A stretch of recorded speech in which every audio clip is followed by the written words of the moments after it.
시간 하나님 말씀을 보겠습니다. 하나님 말씀은 사무엘하 7장 1절에서 17절까지의 말씀을 저와 여러분 한 절씩 교독하겠습니다. 사무엘하 7장 1절에서 17절까지의 말씀입니다. 구약성경 473페이지 있는 말씀. 사무엘하 7장 1절에서 17절까지의 말씀입니다. 제가 먼저 7장 1절을 읽겠습니다. 여호와께서 주위의 모든 원수를 무찌르사 왕으로 궁에 평안히 살게 하신 때에 왕이 선지자 나단에게 이르되 볼지어다 나는 백향목 궁에 살거늘 하나님의 궤는 휘장 가운데 있도다. 나단이 왕께 아뢰되 여호와께서 왕과 함께 계시니 마음에 있는 모든 것을 행하소서 하니라. 그 밤에 여호와의 말씀이 나단에게 임하여 이르시되 가서 내 종 다윗에게 말하기를 여호와께서 이와 같이 말씀하시되 네가 나를 위하여 내가 살 집을 건축하겠느냐. 내가 이스라엘 자손을 애굽에서 인도하여 내던 날부터 오늘까지 집에 살지 아니하고 장막과 성막 안에서 다녔다니 이스라엘 자손과 더불어 다니는 모든 곳에서 내가 내 백성 이스라엘을 먹이라고 명령한 이스라엘 어느 지파들 가운데 하나에게 내가 말하기를 너희가 어찌하여 나를 위하여 백향목집을 건축하지 아니하였느냐고 말하였느냐. 그러므로 이제 내 종 다윗에게 이와 같이 말하라. 만군의 여호와께서 이와 같이 말씀하시기를 내가 너를 목장 곧 양을 따르는 데에서 데려다가 내 백성 이스라엘의 주권자로 삼고 네가 가는 모든 곳에서 내가 너와 함께 있어 네 모든 원수를 네 앞에서 멸하였은즉 땅에서 위대한 자들의 이름같이 네 이름을 위대하게 만들어 주리라. 내가 또 내 백성 이스라엘을 위하여 한 곳을 정하여 그를 심고 그를 거주하게 하고 다시 옮기지 못하게 하며 악한 종류로 전과 같이 그들을 해하지 못하게 하여 전에 내가 사사에게 명령하여 내 백성 이스라엘을 다스리던 때와 같이 아니하게 하고 너를 모든 원수에게서 벗어나 편히 쉬게 하리라.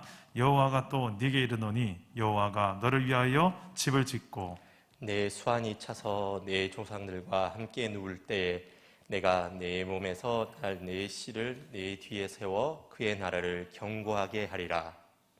그는 내 이름을 위하여 집을 건축할 것이요 나는 그의 나라 왕위를 영원히 견고하게 하리라. 나는 그에게 아버지가 되고 그는 내게 아들이 되리니 그가 만일 죄를 범하면 내가 사람의 매와 인생의 채찍으로 징계하려니와 내가 네 앞에서 물러나게 한 사울에게서 내 은총을 빼앗은 것처럼 그에게서 빼앗지는 아니하리라. 네 집과 네 나라가 내 앞에서 영원히 보존되고 네 왕위가 영원히 견고하리라 하셨다 하라. 나단이 이 모든 말씀들과 이 모든 계시대로 다윗에게 말하니라. 아멘. 할렐루야. 오늘도 말씀으로 찾아오시는 주님 만나고 또 특별히 하나님의 말씀을 붙들고 승리하는 저와 여러분 되기를 간절히 소망합니다. 우리는 계속해서 하나님의 나라를 누리며 증거하라 라는 제목으로 사무엘 하서 말씀을 보고 있습니다. 하나님의 나라는 도대체 어떤 나라일까요? 참 많이 성경을 읽다가 참 많이 궁금합니다. 가장 확실하게 경험하려면 우리가 하나님 앞에 가면 됩니다. 그런데 그 때를 알지 못하죠. 장차 우리가 죽고 나서 확실하게 체험하게 될 하나님의 나라, 천국이 분명히 있습니다. 그런데 성경을 보니까 단지 그때만에 누리는 천국이 아니라 이미 너희 안에 임하였느니라, 이미 너희 안에 시작되었느니라 하는 예수 그리스도의 선포, 예수 그리스도께서 오시는 그 순간부터 이미 예수를 통하여 시작된 내 안에 하나님의 나라가 있더라고요. 내 인생 가운데 하나님 나라가 출발되었더라고요. 할렐루야. 여러분 이 사실을 믿으십니까? 안 믿는군요. 저는 확실하게 믿습니다. 확실하게 믿는데 문제는 무엇인가? 이 믿음과 현실의 차이가 있더라고요.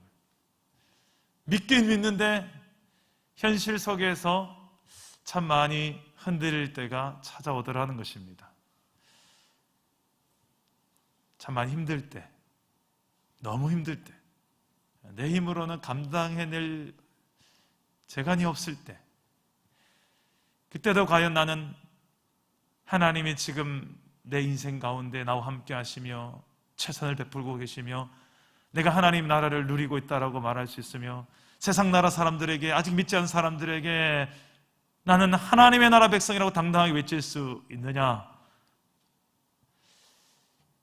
또 하나는 내가 정말 이제 너무 잘 되어서 물질로나 건강으로나 자녀나 모든 면에 있어서 내 인생의 미래에 아무런 걱정이 없는 탄탄대로 성공한 그때에도 똑같습니다. 그때도 내가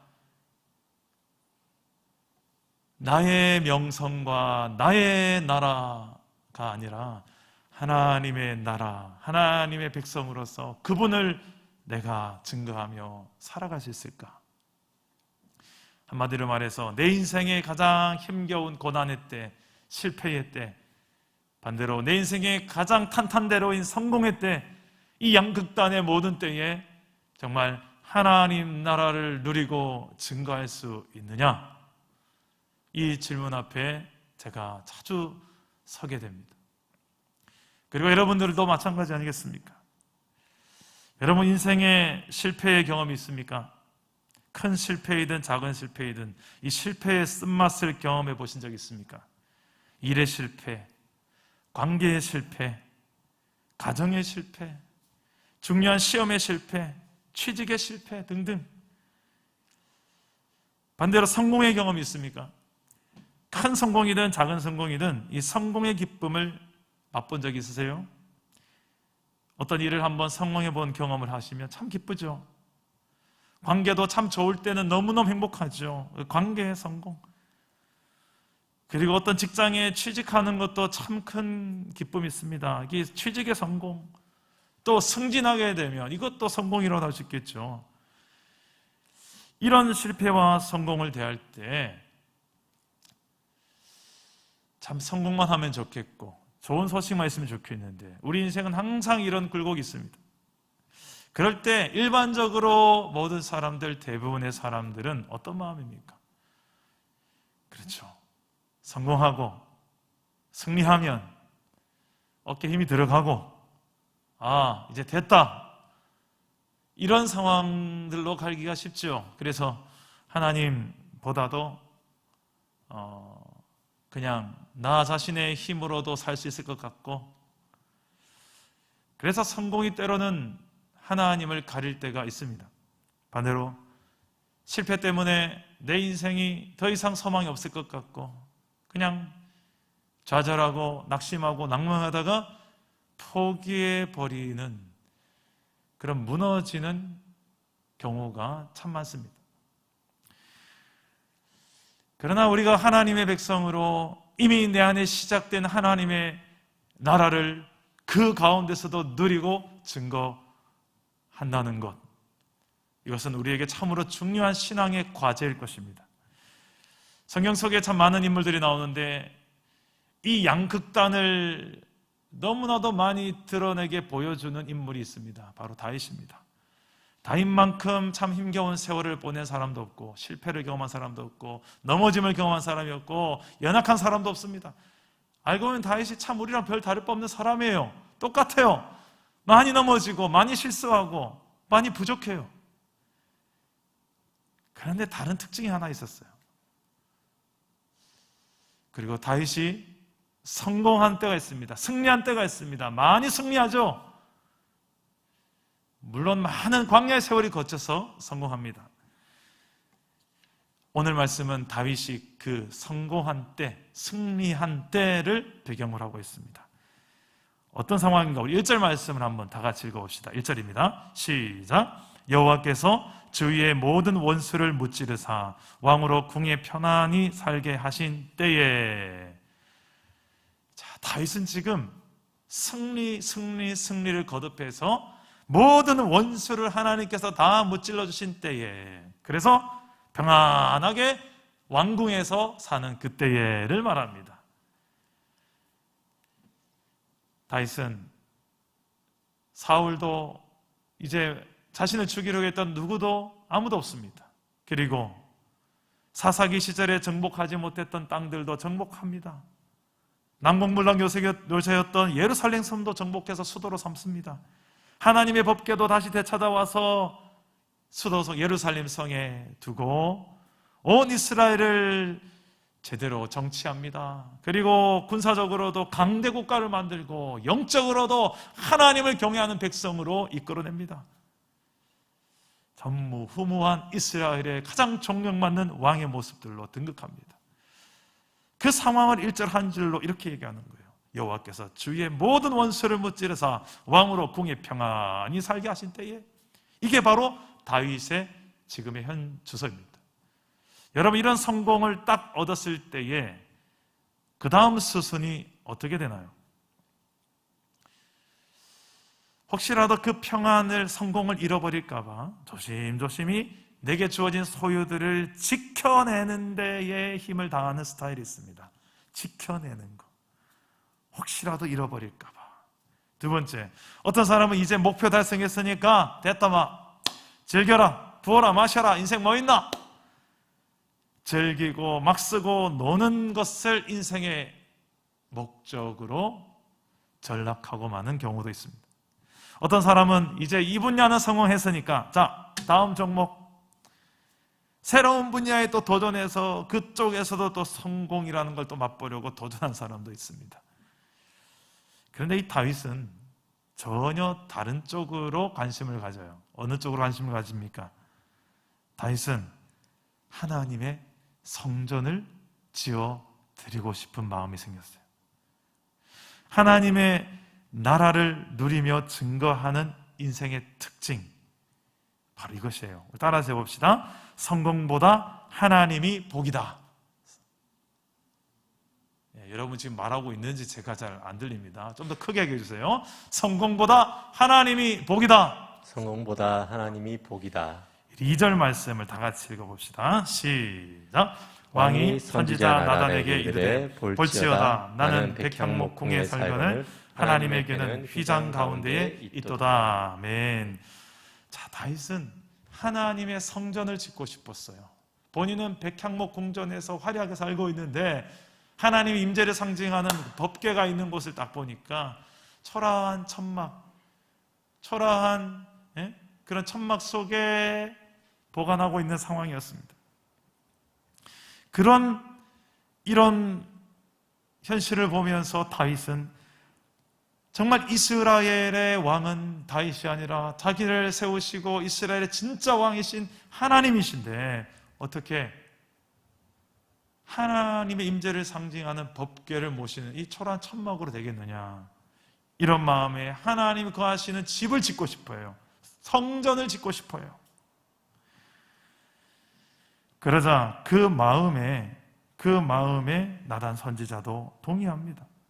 다윗의 마음에는 이런 하나님을 위해서 살고 싶은 마음, 하나님이 자신 인생의 최고의 복으로 여기는 마음들이 있었습니다. 29절 말씀을 우리 한번 다 같이 읽어봅시다. 29절 다 같이 읽어볼게요. 시작. 이제 청하건대 종의 집에 복을 주사 주 앞에 영원히 있게 하옵소서.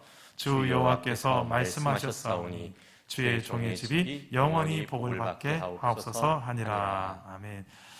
하나님께서 다윗에게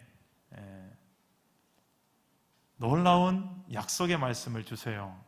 근데 그 약속의 말씀을 다윗이 아멘으로 받아들이면서 그것을 어떻게 해석하냐면 하나님 앞에서 영원히 내가 있게 되는 복, 이 복을 나와 우리의 집에, 이스라엘에, 우리 가정에 주시옵소서. 다윗이 가장 꿈꿨던 복은 이거예요. 하나님으로 말미암는 부산물, 건강, 돈, 재능, 세상의 명예, 영광, 그것도 좋은 복이지요. 그런데 그것보다 가장 큰 복, 우선적인 복을 다윗은 하나님과 함께 다니는 것, 하나님과 교제하는 것, 하나님 앞에 사는 것, 하나님을 예배하며 사는 것, 이게 제일 큰 복이죠. 우리 가정이, 우리 집이, 이스라엘이 이 복을 누리게 하여 주시옵소서. 다윗의 기도였어요. 여러분 인생의 최고의 복은 무엇입니까? 건강입니까? 자녀입니까? 재물입니까? 성공입니까? 좀 알아주는 겁니까? 누가? 그런데 이런 복보다 비교할 수 없는 복, 다윗신을 복으로 여기며 살았던 그 복, 그것은 하나님이십니다. 하나님의 백성은 하나님을 최고의 복으로 여기며 사는 백성입니다.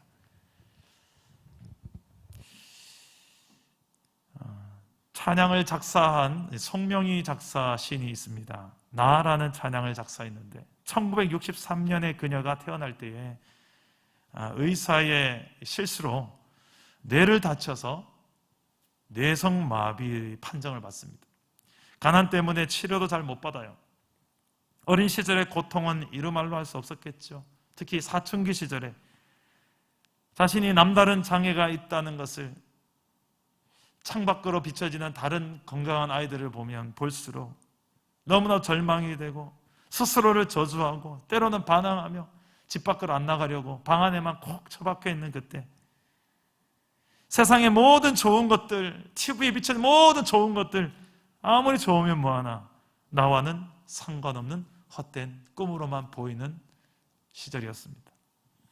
그래서 아무도 없는 그 자기의 작은 방에서 특히 가난하게 살았던 그녀의 삶 속에서 하나님을 찾기 시작했어요. 눈물과 땀울이 번복된 하나님을 찾는 그의 기도 속에 하나님을 찾아오셨습니다. 하나님의 그 주시는 놀라운 기쁨과 평안은 이루 말로 할 수 없었죠. 하지만 현실은 변함이 없었습니다. 가난은 여전했고 질병은 여전했고 외로움은 여전했습니다. 힘든 현실 속에서 그녀가 눈물 흘리는 것도 여전했습니다. 어느 날 방에서 여전히 또 눈물을 흘리고 있는데 그때 또 한번 하나님이 찾아오셔서 그냥 찾아오시는 것이 아니라 자신의 마음속에 한 편의 시로 찾아오셨어요. 어떤 시? 삐뚤삐뚤한 송명희 시인의 한자 한자를 겨우겨우 쓴 시가 바로 그 받아 쓴 시가 바로 나라는 찬양의 가사입니다. 이 시로 만들어진 찬양이 전 세계에서 많은 그리스도인들에게, 많은 영혼들에게 위로를 주고 치료를 주고 회복을 주는 찬양이 되었지요. 저도 개인적으로 청소년 시절에 얼마나 이 찬양을 부르며 많이 눈물을 흘렸는지 모르겠습니다. 찬양의 가사가 이렇습니다. 나 가진 재물 없으나, 나 남이 가진 지식 없으나, 나 남에게 있는 건강 있지 않으나, 이렇게 시작되는 가사예요. 이 송명희 시인의 힘든 현실을 그대로 표현하고 있죠. 그런데 그 뒤에 가사가 반전입니다. 나 남이 없는 것 있으니, 나 남이 못 본 것을 보았고, 나 남이 듣지 못한 음성 들었고, 나 남이 받지 못한 사랑 받았고, 나 남이 모르는 것을 깨달았네. 공평하신 하나님이 나 남이 가진 것 없지만 공평하신 하나님이 나 남이 없는 것 같게 하셨네.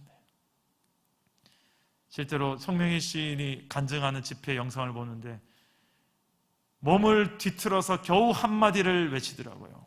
이렇게 뒤틀면서, 얼굴을 뒤틀면서 공평하신 하나님을 찬양합니다 하는데, 그 짧은 한마디 하기 위해서 엄청난 시간이 들어가는 그의 고백, 그녀의 고백을 보면서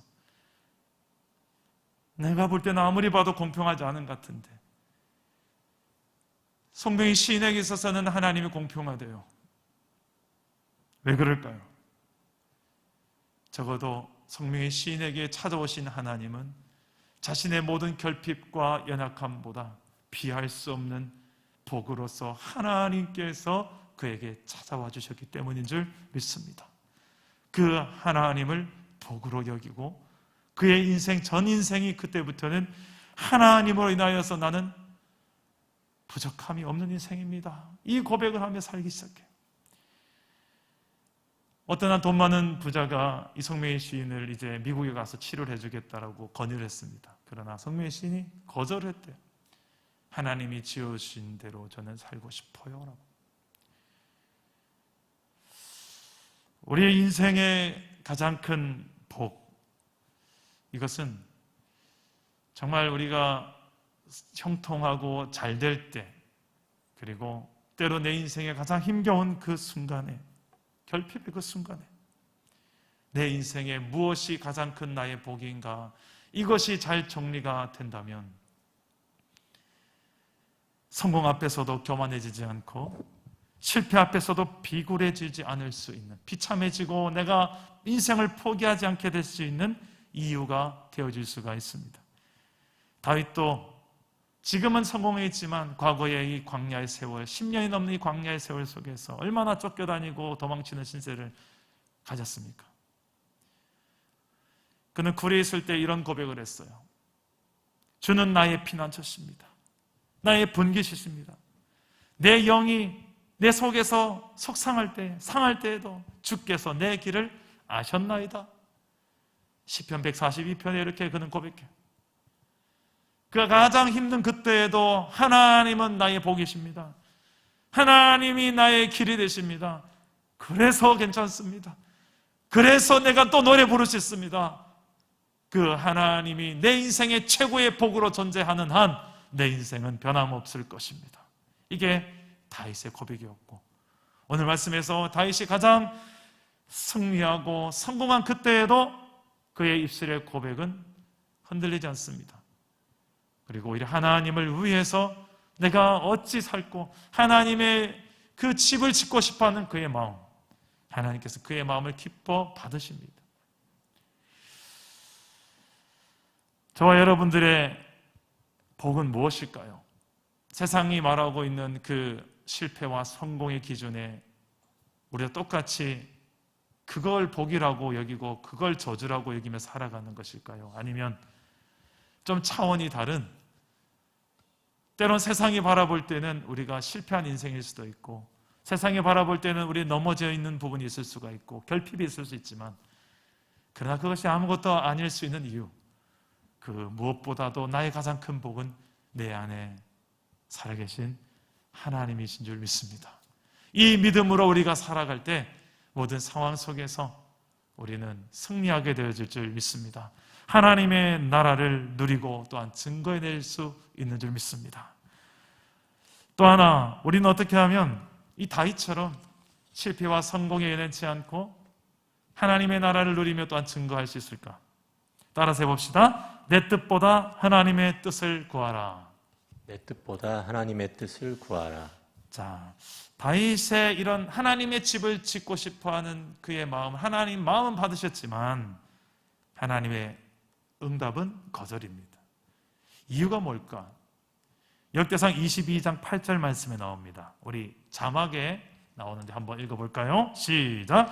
여호와의 말씀이 내게 임하여 이르시되 너는 피를 심히 많이 흘렸고 크게 전쟁하였느니라.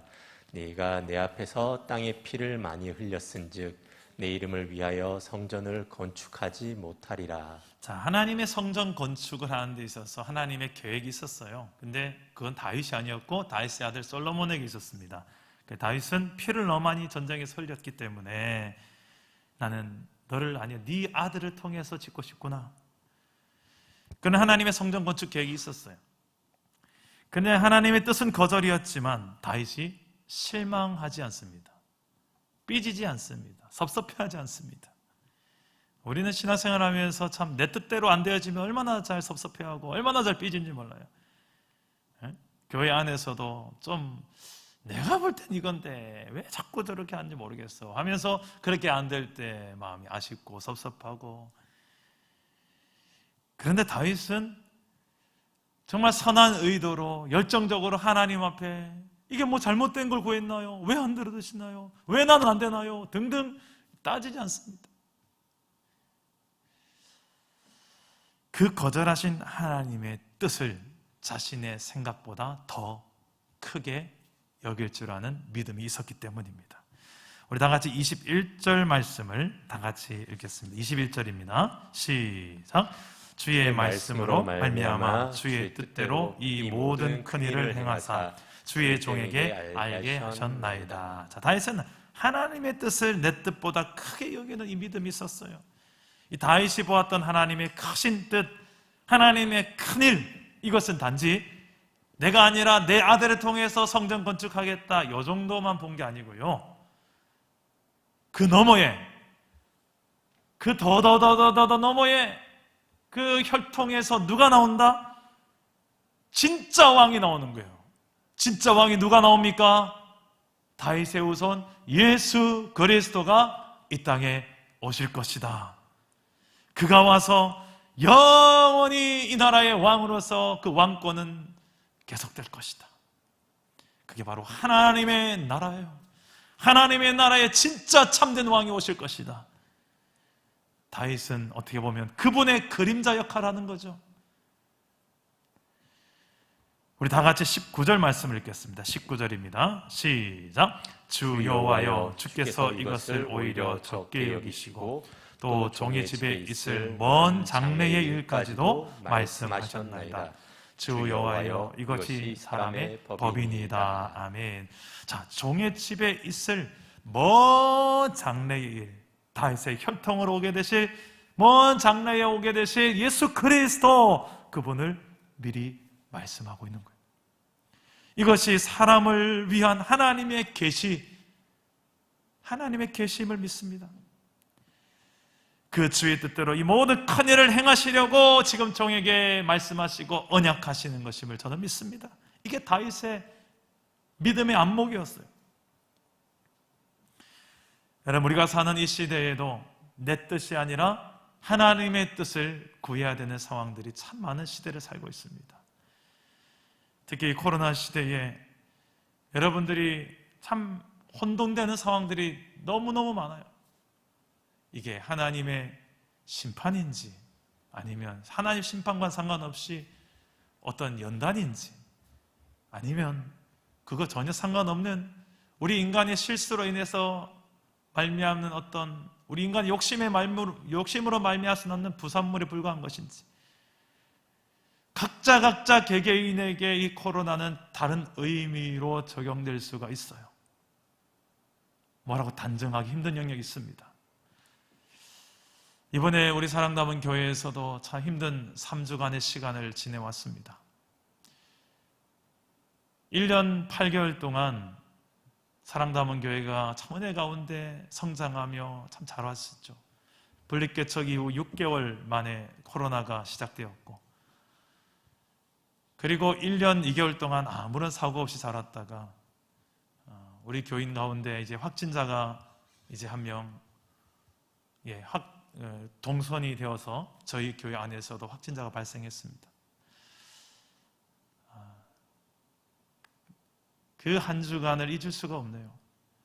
하루하루의 삶이 정말 너무 힘겨운 하루하루를 살았던 기억이 있습니다. 제 몸에 이제 막 진동이 오더라고요. 너무 힘드니까, 몸이 못 받쳐주니까. 공황 발작이라는 것을 전 처음 알았습니다. 몸에 발작이 일어나는데 하도 많은 전화를 받고 전화를 해야 되고 이 상황들을 해결하는 상황에 참 심적인 부담이 컸나 봅니다. 몸이 못 이겨내더라고요. 막 부르르르 계속 떨려요. 이런 경우가 없었는데, 그런 상황들을 지나면서 하나님, 왜요? 왜요? 라는 질문을 수도 없이 던졌던 것 같아요. 그냥 순탄한 시대에 교회를 하나 개척하고 교회가 성장하는 것만 해도 참 쉽지 않은 시대인데, 코로나까지 생기고 이제는 저희 교회 안에서도 힘겨운 시기를 지나가는 과정을 겪으면서 내가 이겨낼 수 있을까? 참 솔직히 마음이 너무 두려운 마음이 많았습니다.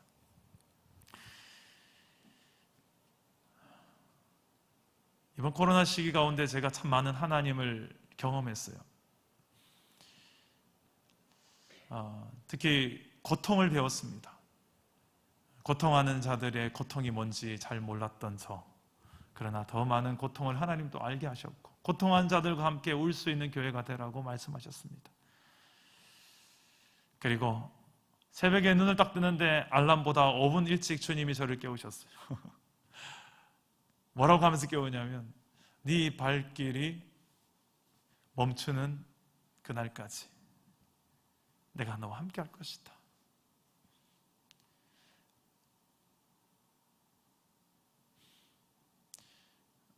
예, 그 음성이 제 귀에 들려오는 순간에 새벽에 여기 와서 기도를 하는데 눈물이 그치지가 않더라고요.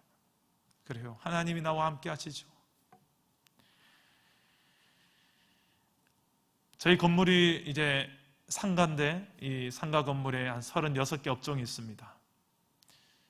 이 건물 안에 코로나가 또 확진자 경로가 되다 보니 물론 소독도 여러 차례 했지만 그래도 지역 주민들이 봤을 때는 여기는 학원도 있고 그런데 부모로서 보내기가 참 힘들었을 것 같아요.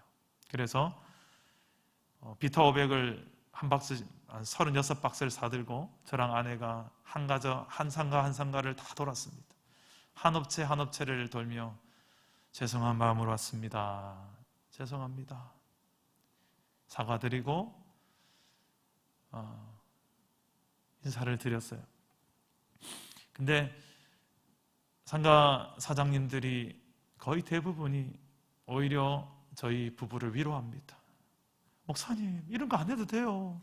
목사님 괜찮아요. 막 힘드셨죠. 소식은 들었어요. 대부분 다 저희를 위로해요. 막 눈물 참느라고 애썼네요. 이분들이 그렇게 위로를 하시길래 심지어 어떤 한 분은 목사님 사실은 제가 성경을 읽고 있었는데 아직 교회는 안 나가도 성경을 한 2독 정도 했어요. 그러던 거예요. 성경에 궁금한 게 있어서 교회에 올라가서 좀 목사님께 여쭤보고 싶었는데 가야 되나 말아야 되나 망설이고 있었는데 오늘 목사님 오셨네요. 얼마나 반가워해 주는지. 그래서 전도하게 됐어요. 모르겠어요. 너무 아프고 힘들었는데 지금 병원에 입원했다가 대부분 다 퇴원하셨죠. 거의 대부분의 병원에 입원하셨던 우리 환자들도 성도님들도 입술에서 다 대부분이 하나님을 간증합니다. 하나님을 간증하는 그 고백을 들으면서 제가 그 욥이 생각이 났어요. 저신이도 하나님, 취하신이도 하나님. 우리 사랑다목의 성도들 안에 이렇게 욥이 많았구나.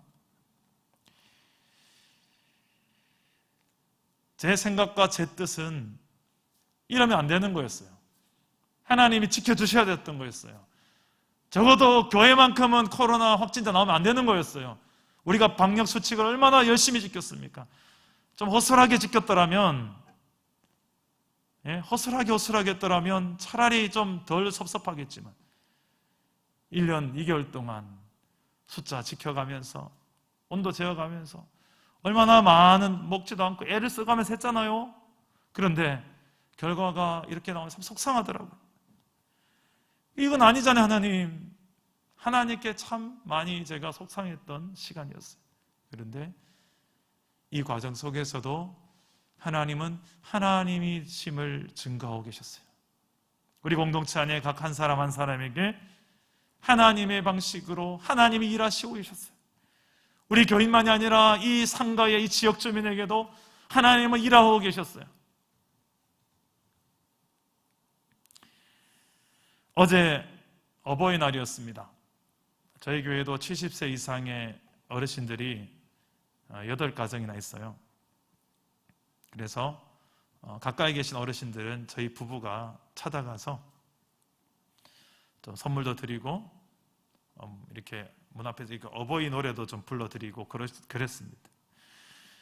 나 실제 괴로움 다 잊으시고 부르는데 참 공통점이 있어요. 저는 저희 부모님만 그런 줄 알았어요. 어버이날마다 부모님께 이 노래를 불러드렸는데 저희 부모님만 특징인 줄 알았는데 머리를 듣자마자 머리를 팍 숙여요. 그리고 노래 끝날 때까지 머리를 안 드셔요. 그러고 끝나면 머리 들면서 눈물을 이렇게 훔치세요. 저희 부모님만 그런 줄 알았는데 다 그러시더라고요. 아, 부모란 존재가 다 그렇구나. 평생 자녀를 위하여서 몸을 아끼지 않고 헌신하고 각자 나름대로 정말 최선의 최선을 다해 사셨는데, 그런데도 뒤돌아보니 자녀를 위해 내가 못해준 게 또 생각나는 게 부모구나. 그게 부모 마음인 것을 제가 부모가 돼보니까 좀 보이는 게 더 많아지더라고요. 나이가 들면서 더 많이 보이고요. 신앙생활도 마찬가지가 아닐까요? 우리가 하나님을 알고 믿는 그 믿음이 자라면 자랄수록 하나님의 마음이, 하나님의 뜻이, 하나님의 생각들이 조금 더 잘 보이는 것 같아요. 하나님을 알면 알수록 하나님의 마음이 더 많이 보이지 않습니까? 그 마음, 하나님의 마음을 보면 어떻게 됩니까? 짠하죠. 짠해. 우리를 향하신, 그 자녀로 여기면서 우리를 향하신 하나님의 그 아버지의 마음으로 우리를 지금도 안고 가고 계시고 업고 가고 계시는, 우리를 등을 토닥거리가면서 가시는 그 하나님 아버지의 마음을 여러분들은 아십니까? 여러분들은 그 아버지의 마음, 아버지의 뜻을 알고 그것을 위해서 달려가는 중입니까? 아니면 여전히 나의 뜻을 하나님께 설득시키고 이렇게 하셔야 됩니다, 하나님. 요겁니다. 요게 제 계획이니까, 요 프로젝트니까 요게 착착착착착 진행돼야 됩니다. 알겠죠, 하나님? 마치 하나님을 알라딘의 그 요술 램프에서 나오는 지니와 같이 내 소원 3가지 들어주는 신으로 여기며 그것에 부합하지 않으면 하나님 별로 능력이 없네요. 그 하나님을 내 뜻을 관철시키고 내 성공을 위해서 필요해 주셔야 되는 존재 정도로 여러분 믿고 계십니까?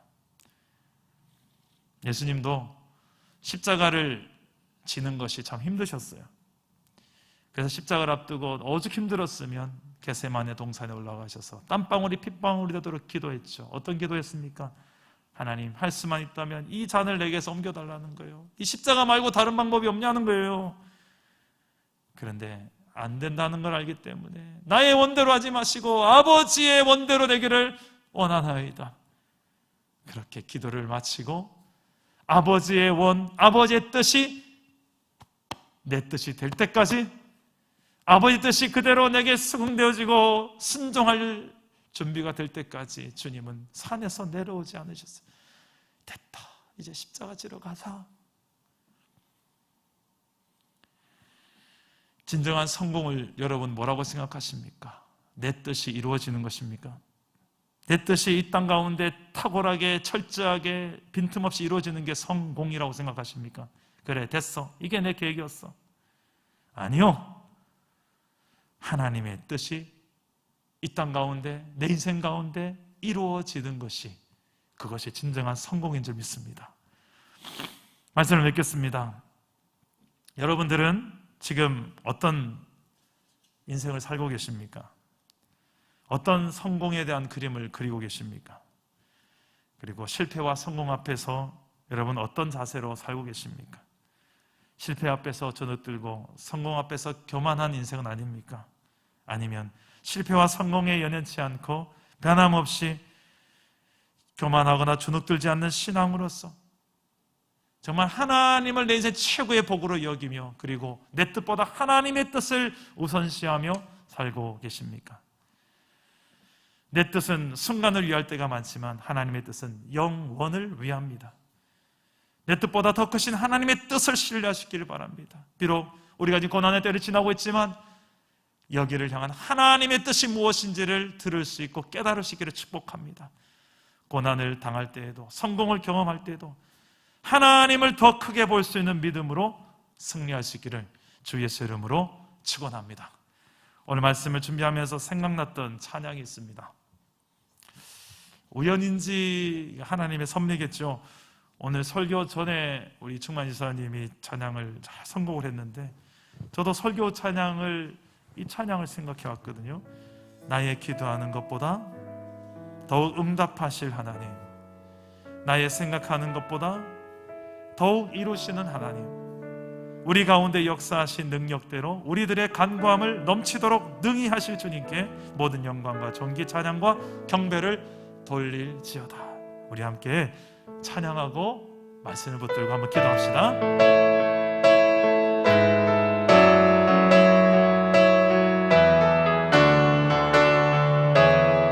나의 기도하는 것보다, 나의 기도하는 것보다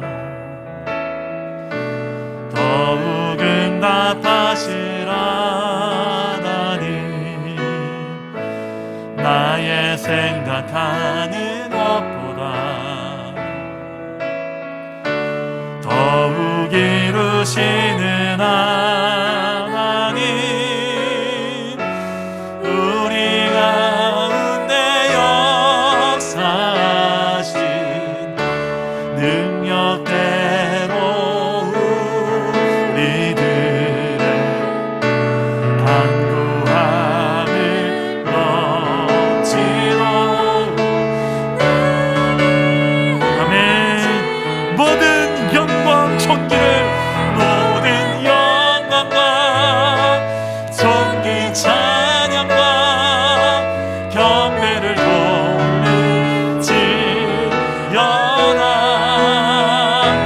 모든 영광과 존귀 찬양과 경배를 돌릴지. 우리 한 번 더 고백합시다. 나의 기도하는 것보다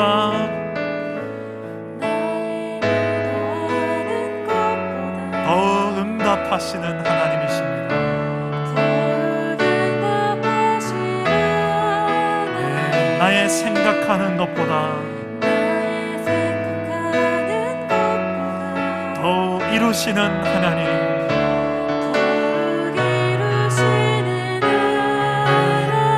우리 가운데 역사하신, 우리 가운데 역사하신 능력대로 우리들의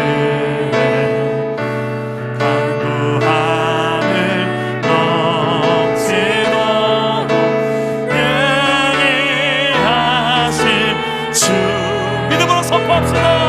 모든 영광과 존귀 찬양과 경배를 돌릴지. 하나님은 살아계십니다. 우리와 함께 하십니다.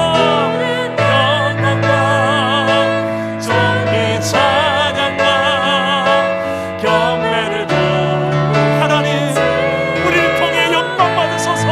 모든 영광과 존귀 찬양과 경배를 돌릴지어다. 모든 영광과 존귀 찬양과 경배를 돌릴지. 공평하신 나의 하나님이십니다. 공평하신 하나님이, 나날이 가진 건 나 없지만 공평하신 하나님이, 나날이 없는 것, 공평하신 나의 하나님, 공평하신 하나님이, 나날이 가진 건 다 없지만 공평하신 하나님이, 나날이 없는 것 같게. 함께 고백합시다. 나 가진 재물 없지만, 나 가진 재물 없으나, 나 남이 가진 지식 없으나, 나 남에게 있는 건강 있지 않으나, 나 남이 없는 것 있으니. 나 가진 재물 없지만 나 가진 재물 없으나 나 남이 가진 지식 없으나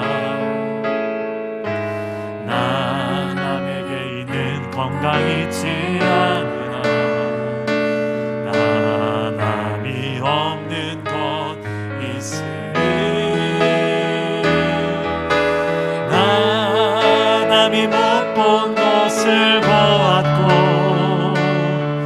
나 남이 듣지 못한 음성 들었고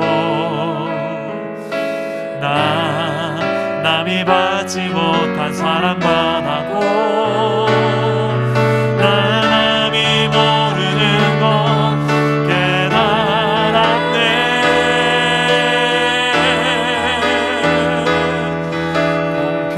공평하신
기도합시다.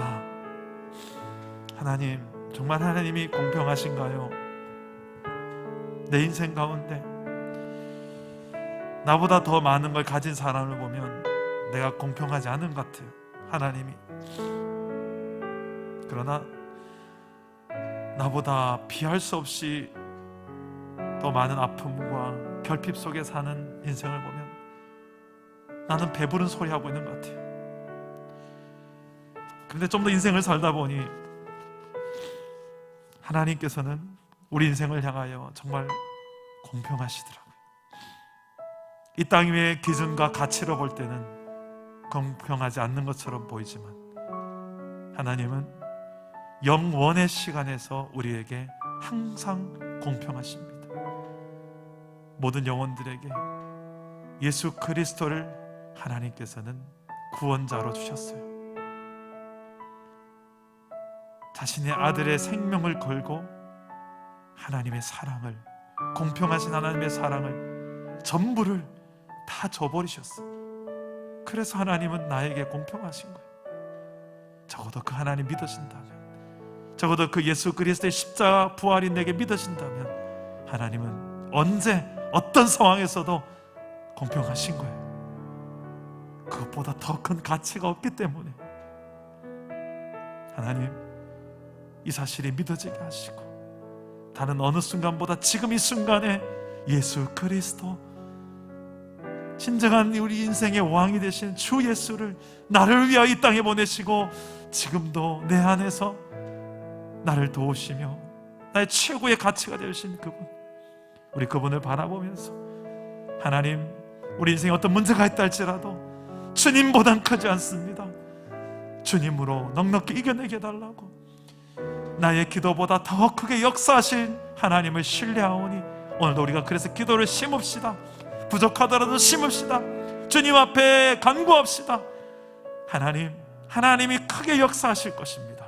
오늘 그 믿음을 가지고 내 뜻보다 하나님의 뜻을 구하고 하나님을 내 인생 최고의 복으로 여기며 주 예수 그리스도의 복음을 내 안에 주 예수를 가장 크게 여기며 이 믿음으로 넉넉히 이겨내게 달라고 저를 따라오기도 하겠습니다. 주여 은혜를 주옵소서. 주여 승리케 하옵소서. 주여 회복을 주옵소서. 기도합니다. 내 아버지 하나님, 우리 인생이 하나님 앞에 있습니다. 주님이 내 안에 계시기에, 주님이 내 안에 계시기에 진정 하나님이 온 땅의 왕이 되신 주 예수께서 우리 인생의 왕이심을 고백하게 하여 주시고 내 인생을 향한 하나님의 사랑과 하나님의 최선과 아버지 하나님 지금껏 우리 인생을 향하여 하나님 베풀어 오신 그 은혜가 무엇인지 오늘도 하나님 아버지께 따라할 수 있는 내가 있기를 원합니다. 아버지요 믿음의 눈을 주시옵소서. 하나님 앞에 하나님을 바라보는 믿음으로 내 안에 주 예수 그리스도 그분의 복음을 바라보는 믿음으로 이 모든 상황에서 복음으로 말미암아 넉넉히 이겨 하옵소서. 주 안에서 승리케 하옵소서. 주 안에서 감사하게 하시고 주 안에서 기뻐하게 하여 주옵소서. 우리는 사랑하시는 주님, 이렇게 고난의 시기를 지나는 우리지만 이 가운데서도 하나님 아버지께서 우리에게 믿음의 믿음을 다하여 주사 아버지 하나님이여 넉넉히 이겨낼 수 있을 만한 감당할 믿음 주시고 아버지 하나님 욥과 같이 입술로 범죄하지 아니하고 주시니도 하나님 지하시니도 하나님 오직 주님의 이름이 찬송을 받을지어다. 아버지여 내가 가는 모든 길이 주님께서 하시오니 그가 나를 단련하신 후에 내가 승문같이 되어나오리라. 이 믿음을 가지고 승리하게 하여 주옵소서. 자 하나님 갑절로 채워주시고 회복해주신 하나님 그 믿음을 가지고 나가는 자들마다 회복을 경험하게 하여 주옵소서. 우리 입술의 원망과 불평이 사라지게 하시고 누군가를 정죄하고 싶은 마음이 사라지게 하시고 오직 하나님만 바라보게 하여 주옵소서. 주만 바라보게 하여 주옵소서. 주님만 바라보게 하여 주옵소서. 주여 주님이 하십니다. 복음 증거에 행사하며 말씀은 아버지의 저희들이 아버지 하나님 저희 공동체가 또한 계속해서 게으르지 않고 나태해지지 않고 안일해지지 않고 아버지 하나님 더욱더 말씀 앞에 서게 하시고 기도의 자리로 나가게 하시고 하나님을 붙들게 하여 주옵소서.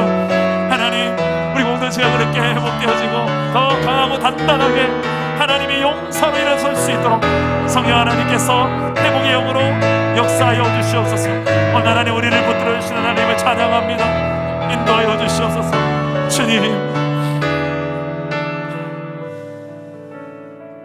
살아계신 하나님, 사망의 음침한 골짜기를 지날지라도 해를 두려워하지 않을 것은 주께서 나와 함께 하심이라. 사망의 권세까지 깨뜨리신 주 예수께서 사망의 음침한 골짜기를 지날 때 우리를 그냥 홀로 보내지 아니하시고 주님이 친히 우리와 함께 하심을 믿습니다. 그래서 두렵지 않게 하여 주시고 넉넉히 이겨내게 하여 주옵소서. 아버지 어느 때보다 기도로 깨어있게 하시고 시험에 들지 않도록 기도로 깨어있을 수 있도록 성령이여 강하게 붙잡아 주시옵소서. 매일매일 말씀으로 찾아오셔서 환경이나 내 안의 연약함을 보는 것이 아니라 하나님만 보게 하여 주시옵소서. 아버지 하나님 우리 공동체가 1년 8개월 동안 정말 이 코로나 상황 속에서도 방역수칙 막 지켜가며 그래도 소극적으로 그냥 마냥 누워있지만 않고 할 수 있는 믿음에 최선을 다하며 여기까지 온 줄 주님이 아십니다. 주님 우리의 형편을 주님께서 아시오니 주님이 특별히 위로해 주시고 주님 특별히 고통 가운데 있는 자들 치료의 영으로 함께해 주셔서 하나님의 치유를 경험하는 예배가 되게 하여 주옵소서. 가정과 일터의 모든 상황들, 힘겨운 상황들도 주님께서 어루만져 주시고 하나님께 맡깁니다. 우리가 구하는 것보다 더 크게 역사하실 하나님을 신뢰하오니 주님께 맡긴 만큼 책임져 주시고 역사하여 주시옵소서. 아버지 하나님 이 5월 가정의 달에 참 따뜻한 소식들이 일어났으면 좋겠습니다. 힘든 상황들이 여전히 우리 주변에 많이 있지만 그 가운데서도 내 안에 왕이신 예수께서 계신 증거, 그 힘든 상황보다 더 크신 주 예수께서 나를 통하여 하나님의 나라가 이루어지게 하시고 하나님의 통치와 다스림이 나타나게 하시고 의와 평강과 희락의 역사가 나타나게 하시고 세상적인 그냥 잘 먹고 잘 사는 의와 평강과 희락이 아니라 정말 하나님 나라의 의와 평강과 희락이 우리의 삶을 뚫고 온 세상 나라 사람들 가운데 드러나며 증거되게 하여 주시옵소서.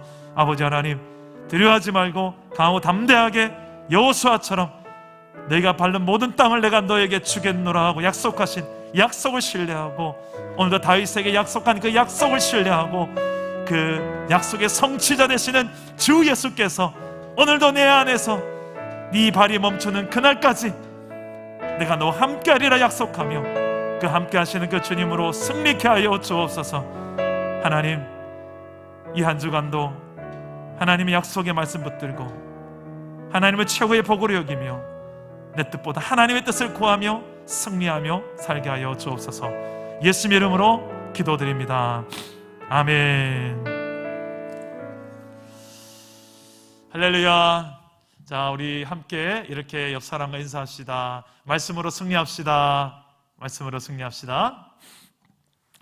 네, 이 시간 하나님에게 우리 예물을 드리는 시간입니다. 온라인 예배자들이 오늘 많기 때문에